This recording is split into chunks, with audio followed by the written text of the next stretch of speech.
We've got a guest coming up from Bank of New York Mellon, and their notes tell me that the average daily change in the two-year note yield since March the 7th has been, in absolute terms, 25 basis points per day. So no wonder you feel that that's pretty normal right now, or average, because that's what the data does tell us. Where do you think we head from here? We've gone from 5% back on the 9th of March to around 3.8% now in terms of the two-year yield. What's the direction of travel? Is it possible to discern a direction of travel from here?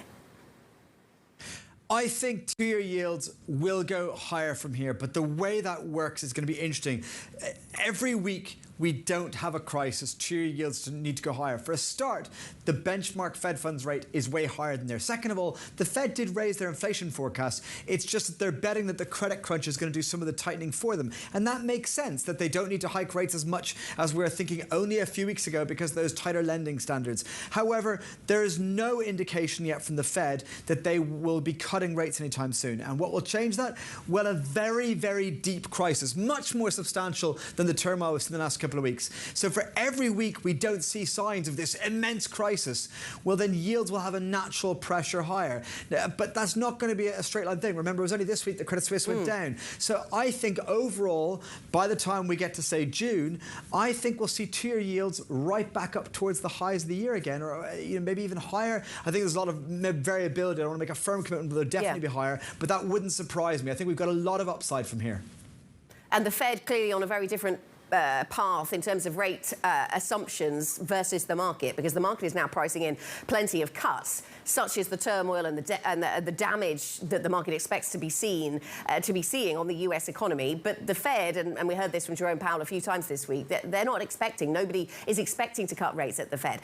What do you expect to see in terms of that rate narrative and the extent to which cuts are now priced in? So what we have at the moment is, from June onwards, in the subsequent 12 months, we have more than 6 rate cuts priced in. Now, remember, that's an average pricing. What that is that there's a large chunk of the market that believe the Fed, that rates are going to stay up there and not be cut.